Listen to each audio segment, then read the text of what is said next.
আহিছে আমি সকলো একেকাৰ হ'ব লাগিব। ইয়াত সকলো ধৰ্ম আৰু সকলো জাতি মানুহ আমি মানৱ জাতি হিচাপত মিলিবৰ কাৰণে এই ধামটো ইয়াত প্ৰকট হৈছে যুগৰ পৰিৱৰ্তনত। গতিকে ইয়াত আমাৰ কিবা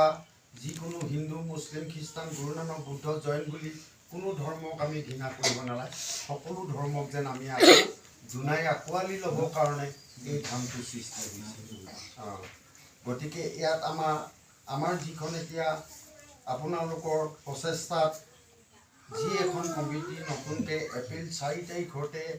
এই আলোচনা কৰি পেলাই এটা সৰু মোৰ কমিটি গঠন কৰা হ'ল। গতিকে ইয়াত যিটো মেইন এতিয়া ইহঁতে দুজনে সভাপতি আমাৰ ছেক্ৰেটাৰী হৈ সুনীল খাৰিয়া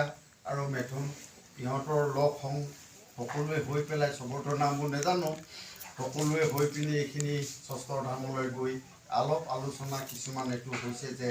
আমি এই ডাঙৰীয়া তিনি ষষ্ঠ ধামকো পৰিচালনা কৰিম বুলি পেলাই মনত হেঁপাহ এষা আগৰে আগবাঢ়ি আহিছে। সেইকাৰণে ৰাইজৰ সকলোলৈ এইটো মোৰ ফালৰ পৰা এটা অনুৰোধ থাকিল, তেখেতলোকক যেন সহায় সহযোগত আপোনালোকে যেন এই ধামটো চলাই নিয়ে। এইটো মহৎ বিশাল, এইটোতো এনেই সাধাৰণ মতে ভাবিব গ'লে ক'ব গ'লেতো এতিয়া একদম সাধাৰণ নিচিনা নহয়, কিন্তু আপোনালোকে ইমানেই ডাঙৰ মহৎ কৰ্ম ভাগ যে লৈছে এই ডাঙৰীয়া ষষ্ঠ ধামত। ইয়াত কিমান জাতি কুল মানুহ আছে, তথাপিও যে আপোনালোকে ভাগ্যত যে এইয়া আমাৰ কাচিজান টঙনাৰ এৰিয়াই মানে যে এইটো দায়িত্বভাৰ যে পাইছে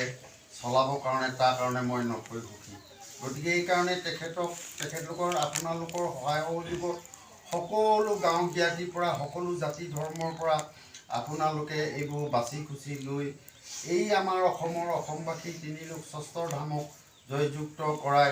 আমি এডাল এনাজৰীয়ে সকলো জাতি ধৰ্ম যেন বান্ধোন খুৱাব পাৰে আপোনালোকে, তাৰ কাৰণে এইটো মোৰ ফালৰ পৰাও প্ৰাৰ্থনা। গতিকে আপোনালোকে সেইটো সজাগৰ কাৰণে যেনেকৈ ইয়াত আমিনো এটা সাধাৰণ, আমাকো তেওঁ দেৱী দেৱতাসকলে তাত ৰাখিছে কাৰণে আমি থাকিব পাৰিছোঁ। যেনেকৈ এখেতক ইয়াত ৰাখিছে, এওঁ জানিছে নেজানিছে বেচেৰা আমি একে নৰ হয় নহয় জানো, আমাক ৰাখিছে মনত হেঁপাহ দিছে বুলি পেলাই কৰি আছোঁ, তেনেকৈ আমাক ৰখাৰ কাৰণে আমি কৰি আছোঁ। এতিয়াও এই জীয়াই থাকোঁতে এনেকৈ যে আপোনালোকৰ প্ৰচেষ্টা আৰু ভক্তিৰ কাৰণে এইটো যিটো আজি আমাক নিমন্ত্ৰণ কৰিলে ইয়াত জনাবৰ কাৰণে ইয়াৰ কিছুমান দায়িত্ব এতিয়া আমি জীয়াই থাকোঁতে কিছুমান কৰ্ম আমি কৰি যাব পাৰিম। আমি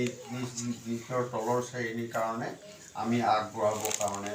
আমি এইখিনি চেষ্টা কৰিব লাগে। গতিকে আমি এতিয়া যিকোনো ধৰ্ম এতিয়া চাওক আপোনালোকৰ ইয়াতে এতিয়া আছে, হয় এই ধৰ্ম কিছুমান কথা ক'বলৈতো অলপ হেৰিও হয়, কিন্তু আমিতো প্ৰত্যেক ধৰ্মক আঁকোৱালি ল'বলৈ আছে, ইয়াত ঘৃণা বা কাৰোবাক কৰিবলৈ নাই। যেনেকৈ আমাৰ হিন্দু ধৰ্মতে আগতে পহিলা মেন আছিলে নহয় জানো, তাৰ পৰাই লক্ষ কোটি কিছুমান ধৰ্মৰ নীতি হ'ল ইটো যেনেকৈ স্কুলবিলাক চৰকাৰৰ স্কুল আৰু বদলি স্কুলবিলাক বহুত ভাগে ভাগে হ'ল নহয় জানো, আমাৰ ল'ৰা ছোৱালী বহুত ভাল হ'ব ত'ত ভাল হ'ব, তেনেকৈ আমি য'ত ত'ত পঢ়াবলৈ যাওঁতে আমাৰ নিজৰ ধৰ্ম কিছুমান খেলি মেলি হৈ গৈছে। তেনেকৈ আমি আমাৰ ধৰ্মটোৱে যেন আকৌ সকলো ধৰ্ম জাতিক যেন আপোনালোকে যেন আঁকোৱালি এডাল এনাজৰীয়ে যেন বান্ধে, আৰু সেইবিলাকো ধৰ্ম নিজৰ নিজৰ ধৰ্ম, নিজৰ নিজৰ নীতি, নিজৰ ভাষা, নিজৰ সকলো কৈছোঁ নিজৰ নিজৰ ভাগে থাকিব, কিন্তু আমি মানৱ জাতি হিচাপত আমি মিলি জুলি এক হৈ মানে এই ধাম চলাব লাগে। আমি সকলো এক মানৱ জাতি নহয় জানো, ঈশ্বৰটো এজনে নহয়, চবেই ঈশ্বৰকে প্ৰাৰ্থনা কৰে। আমাৰ যীশু ডাঙৰীয়া যেনেকৈ তেওঁতো এজন আমাৰ নিচিনাই আছিলে ভক্ত, তেওঁ খালি ঈশ্বৰে কথা কৈ কৈ সি মৰি গ'ল। আজিও সেই যীশুৰ কাৰণে সেইবিলাক প্ৰচাৰকবিলাকে ভক্তিৰে প্ৰচাৰ কৰিলে, সিহঁতৰ সংগঠনটো টাইট হোৱাৰ কাৰণে সিহঁতে আগবাঢ়ি গৈ আছে, তাৰ কাৰণে মই বহুত ধন্যবাদ। আমাৰ তেনেকৈ মানে যীশু ধৰ্মটো আগত লাষ্টত আছিলে, সি নতুনকৈ অলপ হেৰি হোৱা, এইটো হিন্দু মুছলিম আৰু এইটো গুৰু নানক বুদ্ধ জৈন ইহঁতে বহুত আগৰ পৰা আছিলে এই ক্ষেত্ৰত, কিন্তু যীশুক মানে ৩ নম্বৰ স্থান পাই গ'ল। কিয় পালে তেতিয়া কওঁতে তেতিয়া কৈছে নাই, সিহঁতে ভক্তিটো যিটো যেনেকৈ প্ৰচাৰকবিলাকে যিটো প্ৰচাৰ কৰি ভক্তি কৰি অমানক মানুহ কৰাইছে, যে বেয়া বস্তুৰ পৰা নিচাৰ বা অন্যান্য অহংকাৰীৰ পৰা সিহঁতে সমাজে ধৰি মেলি এঘৰীয়া কৰাৰ কাৰণে আৰু সিহঁতক ধৈৰ্য দিয়া ধৰাৰ কাৰণে ধৈৰ্য হৈছে ধৰ্ম সেইকাৰণে সিহঁতে কিছুমান আগবাঢ়ি গৈছে এইটো মানে আমাৰো ক'ব লাগে আমাৰতো এইটো কিছুমান আমাৰ ধৰ্মটো মানে ধৰা ধৰি অলপ কম কাৰণে আমি এই খালে কি হ'বনো এইটো কৰিলে কি হ'বনো এইটো কি নেপায় আকাশখনে ঢেপিকি নেপায় এনেকৈ কিছুমান উগ্ৰত মানে কিছুমান মানুহে এইটো কয় সিহঁতক আমিও এতিয়া বুজাই আগবঢ়াই আনিব লাগিব সিহঁতৰ নিচিনাকৈ আমিও তেনেকৈ এটা অলপ আলোচনা সিহঁতৰ ঘৰবোৰ বেৰবোৰ সেইকাৰণে মৰা থাকে ধুনীয়াকৈ সিহঁতি আলোচনা কৰে সিহঁতি সদায় কয় পিতা মাতা পবিত্ৰ আত্মা নহয় জানো পিতা মাতাক মানে সকলোৱে মানে ধৰে মেইন মানে পিতা মাতাই আমাক যি ভাষা শিকালে যি নীতি দিলে যি কৰি আমাক অমানুহ পৰা মানুহ কৰিলে হ'ব পাৰে চব পিতা মাতা একে নহ'ব পাৰে কিছুমান হ'লেওতো বাপেক হ'ল হ'লেওতো মা হয়তো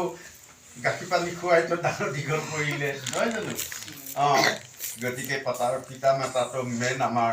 মেইন বস্তু হয় গতিকে সেইবোৰ আমি ওপৰত লৈ পেলাই আমি ল'ৰা ছোৱালীক শিকাই নিলে আগলৈ এই ধৰ্মবিলাক মানে ভাল হ'ব আৰু সেইকাৰণে এতিয়াও আপোনালোকে যেনেকৈ নিমন্ত্ৰণ ইয়াত কৰিলে আমাৰ 18 নম্বৰ লাইনত যিটো বাবা ডাঙৰীয়াৰ ধাম হয় তেওঁৱে মহিমা তেওঁকেই লক্ষ্য কোটি চবতে পূজে নহয় জানো দেৱদেৱ মহাদেৱ বুলি কৈছে নহয় জানো দেও মহাদেৱ আমি দেৱতা ঈশ্বৰ বুলি কওঁ যে তেনেকৈ এতিয়া আমাৰ গুৰুবিলাকৰ আমাৰ আছে গোসাঁইটোকে আমি ঈশ্বৰ বনাই লৈছোঁ জীয়ধন বুলি কওঁ এতিয়া তেনেকৈ মানে এই দেউতা বুলি কৈছোঁ দেউতাৰ লগত আমাৰ গুৰুৰ এজন আত্মা আহি দেউতাক এইবোৰ কিছুমান কৰ্ম পৰিচালনা কৰি তাৰপৰা এইজনী আই বুলি কৈছোঁ ভগৱতী তেওঁ আমাৰ মৰাণৰ হেৰিয়তে আছিলে এতিয়া মানে আদিবাসীলে বিয়া কৰি পেলাই তাৰ গাতো আই ভগৱতী আছে সি হৈ মানে তাৰ গাত আহে সি কি জানে একো নাজানে তাক মুখৰ পৰা এতিয়া কোন ভক্তিত ধৰিলে তেওঁ গাত আহি পেলাই এইবোৰ কিছুমান আমাক মানৱ জাতিক মানে দেৱী দেৱতাই কিছুমান জ্ঞান বুদ্ধি দি আমাক ৰক্ষা কৰি আছে নহয় জানো আমি দেখাটোৰ পৰা আমি সকলোৱে বাচিব পাৰিম লৰ মাৰি হ'লোঁ পলাই হ'লোঁ নেদেখাৰ পৰাতো আমি বাচিব নোৱাৰিম নেদেখাৰ পৰা বাচিবৰ কাৰণে আমাক প্ৰায় আমাক সেই ধৰ্ম লাগে আমাক দেৱী দেৱতাৰ আমাক প্ৰয়োজন হয় সেইকাৰণে আমি দেৱী দেৱতাৰ চৰণত পুৱা গধূলি আমি এইখিনি লোৱাটো আমাৰ কৰ্তব্য আমি তেনেকৈ ধৰ্ম নহ'লে গোটেই অধৰ্ম হ'লেতো এতিয়া কলিয়ৰ শেষত কল্কি অৱতাৰত মেলেচক কাটি মাৰি কৰে বুন্দা মাৰি গৈছে নহয় জানো আমি মানৱ ইমান শ্ৰেষ্ঠ জীৱ যেতিয়া আমি কিছুমান ভাল কথা বতৰা আমি চিন্তা কৰিব লাগিব কিছুমান এই কথা উফৰাই নিলেও কিবা কৰিলেও সেইবোৰ ভাৱ ল'ব নালাগে নিজৰ ভাৱভেদবিলাক ভালমতে লৈ আমি আগবাঢ়িব লাগে আমাক ভগৱানে যে পঠাই দিছে দুটা ভৰি দুখন হাত চকু নাক কাণ সম্পূৰ্ণ আমি ক্লিয়াৰ আছোঁ ন কিমান শান্তিয়ে আছোঁ দেৱতাসকলেও নৰ শৰীৰটো ল'বৰ কাৰণে চেষ্টা কৰে কিন্তু হ'লেও দেৱী দেৱতাসকলে ঘৰৰ কুল দেৱতাসকলে কিন্তু আমাৰ নৰ শৰীৰতে গাত প্ৰগট হৈ আজিও চলাই আছে এইবিলাক আমি দেওবিলাকৰ আমি এই শৰীৰটো আমি বাহনহে যেনে আমাৰ বাইকখন আমাৰ বাহন জিনি নিহি যায় নহয় জানো তেনেকৈ আমাৰ কুল দেৱতাবিলাক দেওবিলাক দেৱীবিলাকে দেৱতাবিলাকে আমাৰ তেওঁবিলাকৰ আমি বাহন আমি সেইকাৰণে শ্ৰেষ্ঠ বুলি কয় গতিকে সেইবিলাকে চিন্তা কৰি যেনেকৈ এতিয়া ষষ্ঠৰ ধামত আগবাঢ়িছে যেতিয়া তাত 6টা ধৰ্মৰ কাৰণে ষষ্ঠৰ ধাম বুলি কোৱা হৈছে তাত হিন্দু মুছলিম খ্ৰীষ্টান গুৰু নানক বুদ্ধ জৈন এইটো 6টা ধৰ্ম আমাৰ পৃথিৱীত গোটেই 3 লোকত ভৰপূৰ হৈছে ইয়াৰ ভিতৰতে হিন্দুটো বহুত আছে মুছলিমটো চবতে মানে বহুত আছে কিন্তু এনে মেইন হিচাপত 6টা ধৰ্ম তাৰমানে এনেকৈতো বহুত কি জয়গুৰু শংকৰগুৰু কি এনেকৈতো আছে কিন্তু এইবোৰ হিন্দুৱে খ্ৰীষ্টানতো এনেকৈ আছে আল্লাহটো সেনেকৈ আছে গুৰু নানকতো চবৰ ধৰ্মতে বহুত ধৰ্ম আছে কিন্তু সেই প্ৰকাৰে চাব গ'লে আমি হিন্দুত যেনেকৈ আমি হিন্দুৱে আমাৰ নীতি বেলেগ তহঁতৰ নীতি বেলেগ কিন্তু আমি হিন্দুৱে নহয় জানো সেই তেনেকৈ নিচিনাকৈ আমি সেইকাৰণে আমি এক মানৱ জাতি আমি সকলো জাতি ধৰ্মৰ লগত যেন আমি মিলি জুলি যেন আমি আন ধৰ্মকো যেন আমি আঁকোৱালি ল'ব পাৰোঁ সিহঁতকো যেন সহায় সহযোগ সুবিধা কৰি আমি দিব পাৰোঁ সিহঁতৰ এইবিলাক যেন আগবঢ়াই নিবৰ কাৰণে আমাক যেনেকৈ ডাঙৰীয়াই এইখিনি পঠাইছে আপোনালোকে যেনেকৈ এখন সবল কমিটি ক'বলৈ এই বছৰ নতুন 4 এপ্ৰিলৰ পৰা স্থাপিত হৈছে এইটো সুনীল খাৰিয়াই মানে সি আজি 2 বছৰৰ আগৰ পৰা সি মন্দিৰত খুব গৈ থাকে গৈ তাৰ মনৰ ভাৱ কি লাগি পেলাই আপোনালোকৰ লগত লগ সংগ হৈ ইয়াৰ এখন কমিটি গঠন যেতিয়া আপোনালোকে কৰিছে এই গঠন আপোনালোকে যেন সকলোখিনিয়ে একত্ৰতা হৈ পেলাই এই মহৎ মহিমাৰ গুণ ভক্তিটো আমাৰ অসমবাসীসকলক এডাল এনাজৰি যেন বান্ধোন কৰে আৰু অসমৰ পৰা আমাৰ ভাৰতবৰ্ষক যেন আমি এইবোৰ ভক্তি মাক দেখুৱাব পৰা আন দেশকো যেন আমি বচাবৰ পৰা শক্তি আৰু ভক্তি দিয়া এই কথাটো মোক ডাঙৰীয়াই আগতে কৈ থোৱা আছিলে। এইবোৰ কিছুমান আমাৰ কাচিজান ৰিজাৰ্ভটোতে লৈছে এইটো এনেই 4 কিলোমিটাৰ বহল 10 কিলোমিটাৰ দীঘললৈকে বহুত কৈছে ঘূৰিবৰ কাৰণে আমাৰ মানৱ জাতি চলিবৰ কাৰণে চৰকাৰখন হৈছে আমাৰ পৰা আমিয়েতো চৰকাৰৰ মানুহ নহয় জানো সেইকাৰণে আমি এইবোৰ বস্তু কি আমাক দৰকাৰী আমি কেনেকৈ সংৰক্ষণ কৰিব লাগে বচাব লাগে আৰু কেনেকৈ চলিব লাগে গতিকে ইয়াত এতিয়া এই ৰিজাৰ্ভখনত এতিয়া আমাৰ ইমান গছ বন লতা পশু পক্ষী জীৱ জন্তু সকলো আছে নহয় জানো সিহঁতকো আমি কেনেকৈ সংৰক্ষণ কৰিব লাগে এতিয়া মানৱে আমি দানৱ হৈ পেলাই এদিকৰ পৰা সকলো নষ্ট কৰি লৈ গৈছোঁ খাস্তা নহয় জানো তেনেকৈ এইবিলাকো যেন আপোনালোকে কমিটি হৈ আপোনালোকে সকলোৱে আৰু কিবা কওক মোৰ ফালৰ পৰা কিবা জনাবলৈ আছে যদি এতিয়া আমি সকলোক যেন সহায় কৰিব পৰা আমাক যেন এইটো আপোনালোকৰ শক্তি ভক্তি লৈ সকলো ধৰণত আপোনালোকে সহায় কৰিব পৰা এনেকুৱা এটা বহল ভিত্তিত লৈ ল'ব সকলো জাতি ধৰ্মৰ পৰা আপোনালোকৰ কমিটি এইবোৰ লাহে লাহে আগবাঢ়ি আহক এতিয়া উৎপন্ন হৈছেহে নহয় জানো আজি চাওক আমাৰ মন্দিৰ 2001 চনত স্থাপিত হোৱা 14 চনলৈকে ভাল তাত কমিটি থাকি বহুত হাৰিয়ে থাকি চলালে 15 চনৰ পৰা ৰাইজক এৰিবলৈ দিছিলে 15 চনৰ পৰা তেতিয়া তাত কমিটি নাইকিয়া হৈ গ'ল চব সেই হৈ গ'ল তাৰপিছত অকল দেওবিলাকে তাত চলাই থাকে আজি 15 চনৰ পৰা 24 চন কেইবছৰ হ'ল 8-9 বছৰ হৈ গ'ল ন অকল দেওৱে চলাই আছে 19 চনৰ পৰা চলাইছে দেওৱে এতিয়া দেওৱে চলাই আছে গতিকে এতিয়া আপোনালোকে ওলাই আহিছে আপোনালোকক সেই দেও যি কমিটি আছিলে সেই দেও কমিটিকো আপোনালোকে লৈ সেই দেওৱে আপোনালোকক সকলো সহায় কৰিব আৰু আগবাঢ়ি যাওক আৰু কাৰণ কেলে আমি নৰ নহ'লেতো মিছাই নৰ গাতে হয় নহয় জানো গতিকে আমাক নিজৰ নিজৰ ভক্তি শক্তিবিলাক লাগিব আৰু এইটো মানে ইমানে এনেকুৱাকৈ ল'ব লাগিব আমিনো এই সংসাৰলৈ আমাকতো ভগৱানে পঠাইছে ন আমি ভগৱানৰ কৰ্ম এটা কেনেকৈ কৰি যাম আৰু লৈ যাম কি নিগুণোতো একো নাই চবতো থৈয়ে যাব লাগিব কিন্তু ভগৱানৰ ভক্তি মহিমাখিনি আমি থৈ যাব পাৰিম সেইকাৰণে ভক্তিটো আপোনালোকে নেৰিব যিকোনো হওক যি নহওক য'তেই নহওক ভক্তি লাগিবই ভগৱানক আমি পাহৰিব নালাগিব আৰু তেনেকেই মানে সেই দেওখিনিক লৈ এতিয়া এবছৰৰ পৰা যিটো আমাৰ মন্দিৰত কিছুমান অলপ কমকৈ থোৱা আছে খালি 26 জানুৱাৰীটোত মেইন পূজা এইটো তিনিলোকৰ বহুত দূৰ পৰা আহে 14 তাৰিখৰ পৰা বিহু পাই থাকি যায় মানুহ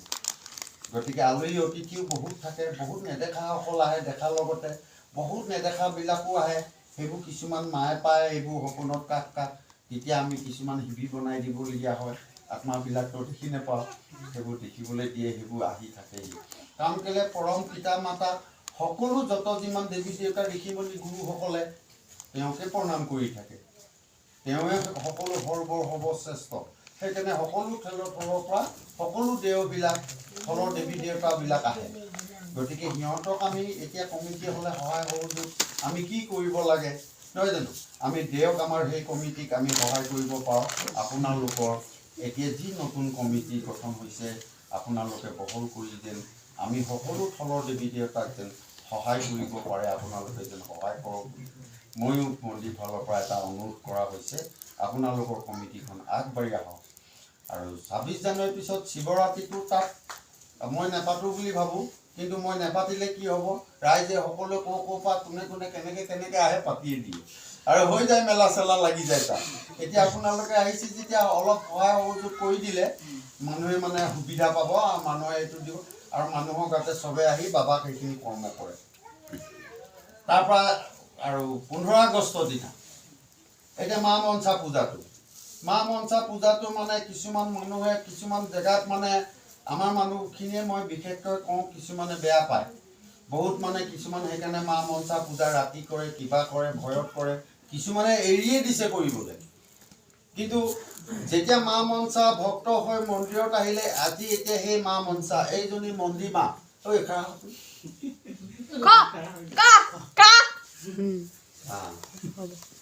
এই হৈছে মন্দিমা ইয়াক মন্দিমা মা নাম দিয়া হ'ল ই মা মনসাৰ পৰম ভক্ত হয় মা মনসাক মই পহিলা পাইছিলোঁ এই আইজনী দেখিছোঁ এই আইজনী থুৰেদি এটা অজগৰ সাপ দিছিলে মোক পহিলা সেই অজগৰ সাপটো মোৰ লগতে থাকিলে তাক গা পা ধুৱাই ধূপ চাকিও দিওঁ কিবা কিবি দিম সি যে মা মনসা আছিলে মোক মই চিনি পোৱা নাছিলোঁ কিন্তু মায়ে তেতিয়া নেপালেহি আৰু এই ভগৱতী আই দিছিলে সেই মা মনসা তেতিয়াৰ পৰা মা মনসাক গাত এটা দিছিলোঁ তাতে মই পুজি আছিলোঁ আৰু জনা নজনাকৈ আৰু নাজানো তাৰপিছত এই মা আহি পালে মন্দিমাহঁতে 17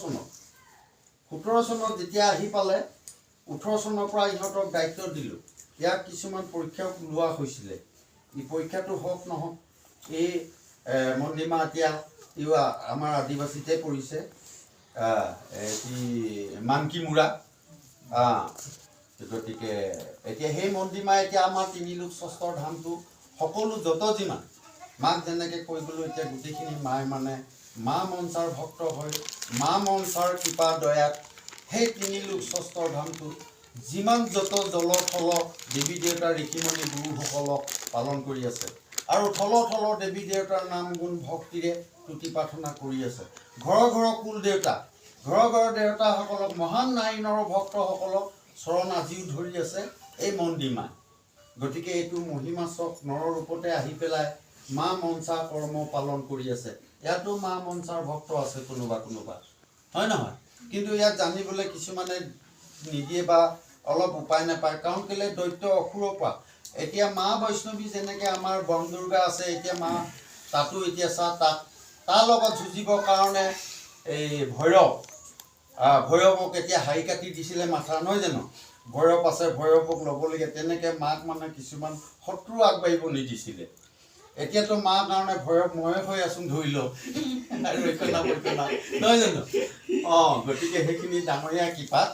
এইখিনি আমাক কৰোৱাই আছে আৰু নিজৰ আমাৰ স্বমন জ্ঞান আমাক তেওঁ ডাঙৰীয়াই কৰোৱাইছে কাৰণে পাৰিছোঁ এতিয়া আমি ইয়াতে সোমাই থাকোঁ আমাক আন কিছুমান ভাৱভেদ কিছুমান দিয়া নাই হয় আমি কেনেকৈ কি কৰিম নকৰিম আগবলত আমাক কৰ্ম কৰিব দিলে মোক ইমান কৰ্ম কৰিব দিলে ইমান টকা মই টঙনা বাগানো চলাইছিলোঁ কিন্তু মোক পাৰিক বুলি পেলাই যেতিয়া চলাই আছিলে পাৰিক ওলাই গৈছিলে বহুত খেলি মেলি হৈছিলে দৰমহা নেপাইছিলে কিবা হৈছিলে পাৰিকৰ পিছত মই সোমাইছিলোঁ তাৰপিছত গোহাঁই বুলি পিনে এজন সোমাইছিলে মইতো জোৰজবস্তিকৈ চলাই দিছিলোঁ আমিতো বাগান চলোৱা মানুহ নহয় এইটো দেওৰ কথা দেই তাৰপিছতে আকৌ এই গোহাঁইৰ পিছত আকৌ কোন আহি পিনি এতিয়া যিটো আহিলে ইমান ভক্তৰ ভক্তিৰে ইমান ধুনীয়াকৈ এতিয়া আমাৰ টঙনা বাগান একদম বৈজ্ঞানিক হিচাপত চলি আছে একদম নাম হৈ আহিছে হয় ন গতিকে এইটো কাৰ পৰা হৈছে দেৱী দেৱতাৰ পৰা হৈছে এইবোৰ থলৰ আপোনালোকৰ ভক্তি মহিমাৰ পৰা সেইকাৰণে ভক্তি যাৰ থাকে ভক্তি থাকে বুলি কয় সেইকাৰণে আমি ধৈৰ্য নিজৰ ভক্তিবোৰ ৰাখিব লাগিব আমাক ভগৱানে যেতিয়া পঠাইছে আমি ভগৱানক পাহৰিলে নহ'ব আমি জোৰজবস্তি কৰিব লাগিব কাৰণ কেলে কণাটো খাইছে হাত ভৰি নথকাটো চলিছে খাইছে ন আমাৰতো হাত ভৰি সম্পূৰ্ণ কণাও আছে কলাও নহয় চকু দেখোঁ ন এতিয়া আমি কেলে নোৱাৰিম আমি আৰু ভগৱানৰ নামত কিয় আমি অলপ কষ্ট কৰিব নোৱাৰিম আমি অলপ খাটিব নোৱাৰিম পাৰিম নহয় জানো আমি এনেকৈ চেষ্টা কৰিব লাগিব যেনেকৈ যীশু ভক্তসকলৰ প্ৰচাৰবিলাকে যেনেকৈ জ্ঞান বুদ্ধি দিলে ল'ৰা ছোৱালীক যে লগত লৈ যায় এতিয়াৰ পৰাই সিহঁতক জ্ঞান ভক্তিক ডাঙৰক সৰুক কেনেকৈ মান সন্মান কৰিব লাগে শিকাই গৈ আছে সেইকাৰণে সিহঁতৰ ধৈৰ্যটো আহি আছে আগবাঢ়ি আছে আমাৰ হিন্দুত হৈছে আকৌ এতিয়া অকল গাঁৱত এতিয়া খোৱা বোৱা অকল সেইবিলাকৰ ধান্দা থাকে নহয় জানো সেইবিলাক এতিয়া অসুৰবিলাকে খায় যেনেকৈ খায় দেও খায় কিন্তু সেইটো কি কৰিব লাগে টাইমত নিয়মত নীতিত পালন কৰিব লাগে নাখাবি নাই বোলা এতিয়া আমি যিকোনো বস্তু কিছুমান আমাৰ যিটো শৰীৰৰ কাৰণে বেয়া বস্তুবোৰ আমি লাহেকৈ নিজে এইবোৰ আৰু এৰিব লাগিব আৰু ঘৰৰ ল'ৰা ছোৱালীকো শিকাই আগবঢ়াই নিব লাগিব নহয় জানো আৰু সুনীল ছাৰীয়ে কিবা ক'বলৈ আছে